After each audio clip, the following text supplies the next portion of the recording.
करने के बाद, जातियों को देखने के बाद मैंने ये नाम दिया है कि अहिल्या जाति उत्तर प्रदेश में अनाथ है।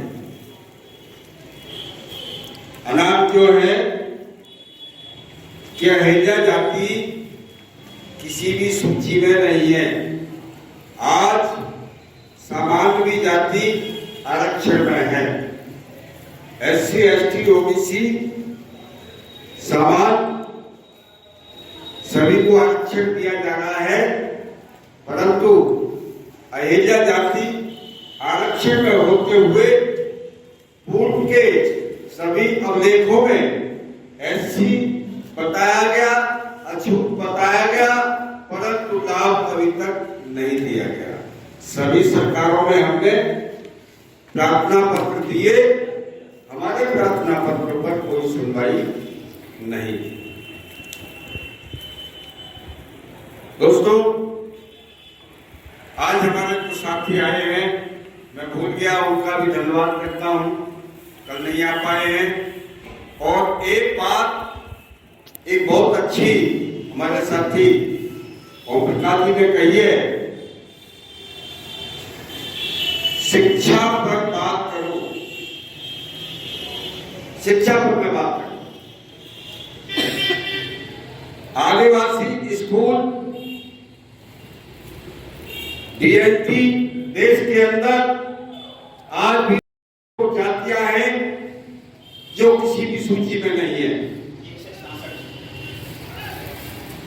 तो दोस्तों, यदि संस्था की बात छेड़ी है तो आज हमारे उत्तर प्रदेश में यदि ये संस्था बना दी जाए कि आदिवासियों का स्कूल खोल दिया जाए, इसके लिए नियम बने हुए हैं कि राज्य सरकार, केंद्र सरकार दोनों पैसा देती है और तो और फॉरेन कंट्री भी उसके लिए पैसा देती है।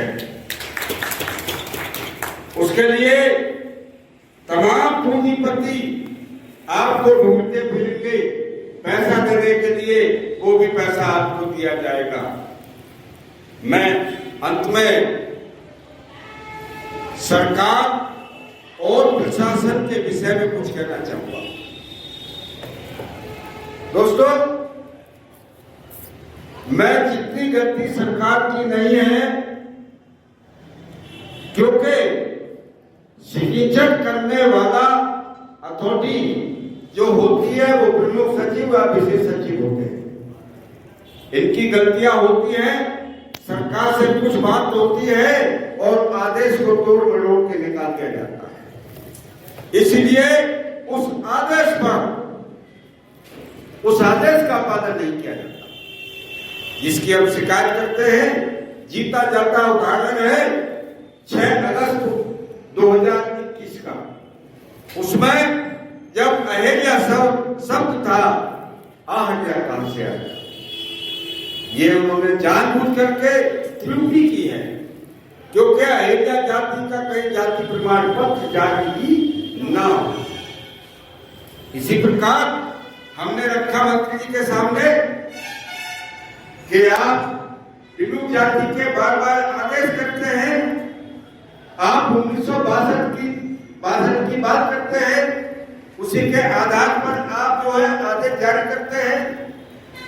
मैं आपसे पूछता हूं, प्रशासन से पूछता हूं, सरकार से पूछता हूं, क्या 1962 की ही जनगणना है या उतनी ही हमारी जनसंख्या है, उतने ही जिले हैं, उतनी ही तहसील है? जब दुनिया बढ़ गई तो आप जिले नहीं बढ़ाएंगे? हमारे जिलों में 32 रखी गई है। आज भी 9 जिले दिए गए हैं। इस पर पूरा देश लड़ रहा है, उत्तर प्रदेश ही नहीं लड़ रहा है, पूरा देश लड़ रहा है। पूरे देश में हमने ये रखा है, जब मैं जाता हूं राष्ट्रीय कमेटियों में तो वहां पर हम मानव अधिकार के आगे, हम नीति आयोग के आगे, प्रधानमंत्री के आगे, राष्ट्रपति जी के आगे हम भेजते हैं अपना प्रार्थना पत्र। ये गलत हो रहा है। आपने जो है इतनी जातियों को अनाथ कर रखा है। हमें कुछ नहीं चाहिए। ना हमें ऐसी चाहिए, ना हमें ऐसी चाहिए। हमको तो केवल बीएमटी के नाम से एक आरक्षण चाहिए, वो भी रैंक आयोग की रिपोर्ट को लागू करके। केवल हमको ये चाहिए देश के अंदर। आपने हमको कमजोर किया है, आपने हमको ऐसी बना दिया है, आपने हमें ऐसी बना दिया है, क्यों? आपने हमको ओबीसी बना दिया है, क्यों? हम तो आप देखिए पिछला रिपोर्ट उठा करके केवल बैकवर्ड थे, कोई एससी नहीं था, कोई एसटी नहीं था, कोई ओबीसी नहीं था।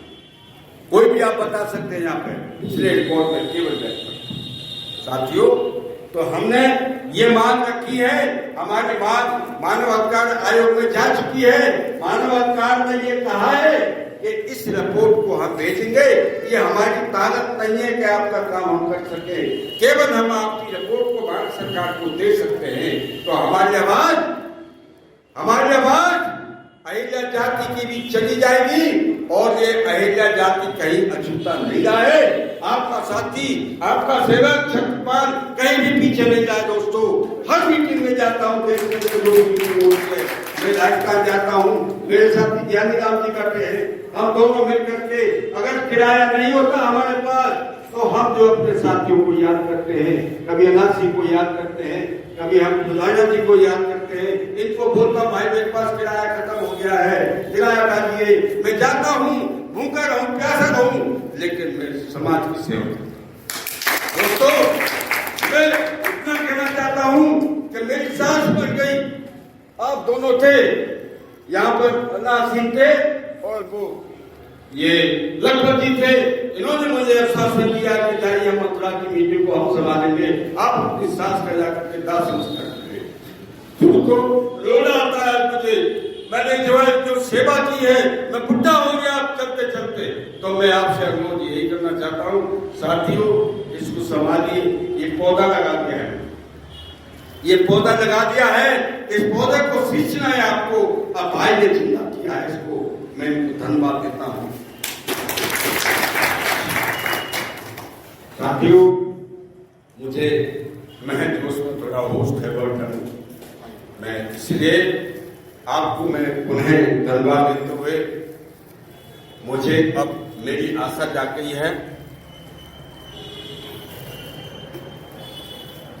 मैं डंप हो गया था, अब मुझे ऐसा लगने लगा है कि ये पौधा जरूर पड़ा, बिल्कुल।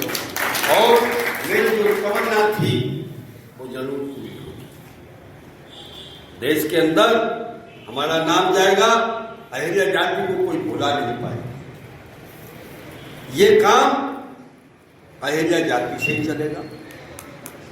अहिल्या जाति के अंदर जो भी हमारे परिवार हैं वो शामिल रहेंगे, चाहे वो बहेलिया है, चाहे वो बसिया है, चाहे वो हेडी है। हेडी के विषय में आपको थोड़ा सा मैं बता दूं। हेडी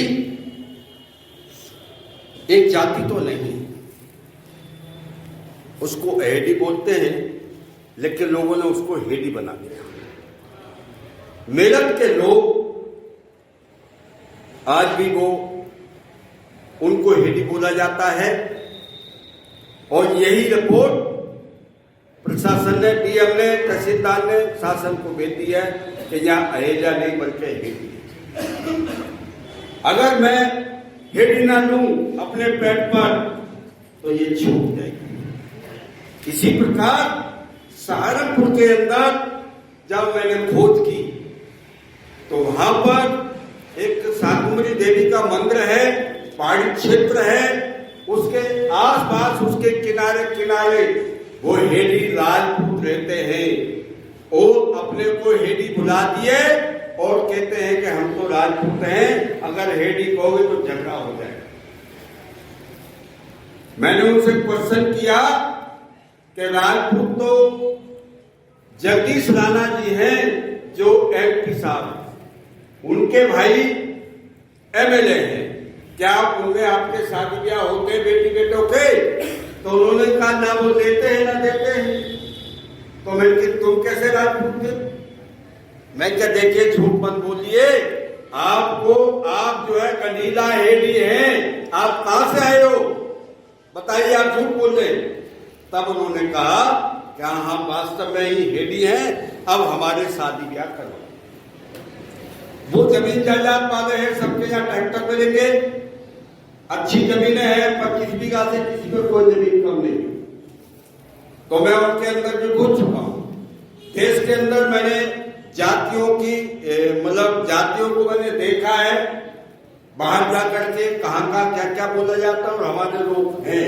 मैं तो अपने उत्तर प्रदेश में नहीं समझ पाया। जब मैंने 41 का जनगणना पढ़ी तो उसमें मुझे मिला नैनीताल, बांदा, कानपुर, जाने कहाँ का नए नए लोग मिल गए और हमें मालूम ही नहीं। तो दोस्तों, हमें ये भी खोज करनी पड़ेगी, अपने साथियों को जोड़ना पड़ेगा। लेकिन मेरा एक निवेदन है, मैं पहले भी कह चुका, हमारा कोई विपक्ष नहीं, समाज के अंदर कोई कहीं चला रहा, हमारा कोई विपक्ष नहीं, ना हमारी कोई लड़ाई। हम जोड़ने का काम करेंगे, तोड़ने का काम कभी नहीं। यही मेरा संचालक महोदय से, यही जो कमेटी में मेरे साथी लोग काम कर रहे हैं, वो कोई ऐसा काम न करे जो हमारे लोग हमसे दूर हो जाए। मैं यही मेरा निवेदन है कि मैं रहूं ना रहूं, लेकिन मेरे साथियों को अपने साथ जोड़ने का काम करें, यही